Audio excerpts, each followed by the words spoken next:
ও তো অ্যাকচুয়ালি ভীষণভাবে ভীত সন্ত্রস্ত ছিল এবং পালিয়ে পালিয়ে বেড়াতো।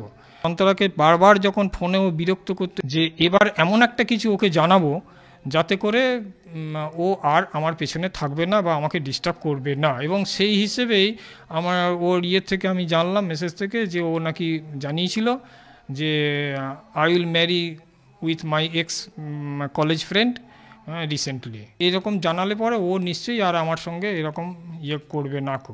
তো নিজেকে বাঁচাবার জন্যে, নিজেকে সেভ করার জন্যে, নিজেকে দূরে সরিয়ে নেবার জন্যে এরকম একটা কথা বলেছিল, সেটা পুলিশের কাছে আমরা ক্লিয়ার করেছি। এর উত্তরে সন্তোষ জানিয়েছিল ঠিক সেই সময় অল দ্য বেস্ট, এবং তারপর থেকেই কিন্তু প্রায় 1-1.5 মাস ধরে সন্তোষ কিন্তু আর কোনো কমিউনিকেশন করেনি।